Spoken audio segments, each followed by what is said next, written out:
শ্রী শ্রী মায়ের স্মৃতিকথা নামক বইতে স্বামী অচ্যুতানন্দ মহারাজ মায়ের সম্বন্ধে এই কথাগুলি বলেছেন। শ্রী শ্রী মায়ের অমূল্য কথা। মাকেও বলল, দিচ্ছি পিসিমা, তরকারিটা হলেই খেতে দেবো। তা শুনে মা বিরক্ত হয়ে বললেন, সাধু হতে এসেছে, ওদের এত পরিপাটির কি প্রয়োজন, শুধু রুটিই দাও। তোমার চিন্তা নেই মা, তোমার অভিপ্রায় অনুযায়ী শেষ সময়ে তোমার ছেলে ঠিক তোমার কাছে যাবে। যদিও গর্ভধারিণী শ্রী শ্রী মায়ের কৃপা পেয়ে আমাকে তার চরণে নিবেদন করেছিলেন, তবুও প্রতিজ্ঞা মতো আমি মাঝে মাঝেই গর্ভধারিণীর কাছে আরামবাগে যেতাম।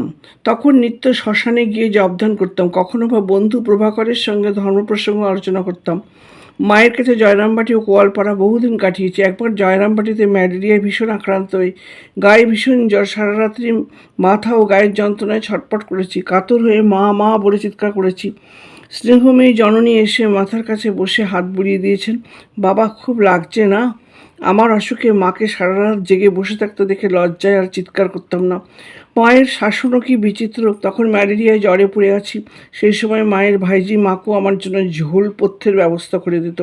একদিন পড়তে হতে দেরি হচ্ছে দেখে মা বিরক্ত হয়ে বললেন, অসুস্থ মানুষ, ওকে তাড়াতাড়ি খেতে দে। মাকু উত্তরে বলল, দিচ্ছি পিসিমা, তরকারিটা হলেই খেতে দেবো। তা শুনে মা বিরক্ত হয়ে বললেন, সাধু হতে এসেছে, ওদের এত পরিপাটির কি প্রয়োজন, শুধু রুটিই দাও। সাধুর তো গাছতলায় থাকার কথা। সেই সময় এক তরুণ ব্রহ্মচারী চাঁদা তুলতে দূর গ্রামে গিয়েছেন। রৌদ্রের খরতাপের জন্য এক ভক্ত তাকে একটি ছাতা দিয়েছিলেন। ব্রহ্মচারীটি মাকে ছাতার ঘটনা বললে মা বললেন, তুমি ছাতা নিলে কেন? ওটা তোমার নেওয়া উচিত হয়নি। সাধন ভজনে কঠোরতা চাই। ব্রহ্মচারীটি লজ্জিত হয়েছিলেন। এই জননী আমার ম্যালেরিয়া রোগ থেকে উঠে আমার শরীর সারছে না দেখে স্বামী শিবানন্দকে চিঠি লিখে আমাকে বেলুর মঠে পাঠালেন শরীর সারানোর জন্য। শ্রী শ্রী মা উদ্বোধনে আছেন, আমিও মাতৃ সান্নিধ্য উদ্বোধনে আছি। একদিন মাকে বললাম, এতদিন ধরে কত প্রার্থনা করলুম, কিন্তু ঠাকুরকে দেখতে পেলুম না।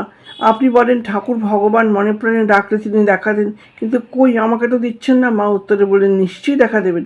আমি বলেছি, তোমার ভগবান দর্শন হবে হবে হবে, তবে এখনই নয়, অন্তিমে ঠাকুর তোমায় দর্শন দেবেন। তাছাড়া আমি তো তোমার সব দায়ভার নিয়েছি বাবা, তবে আর এত ভাবছো কেন?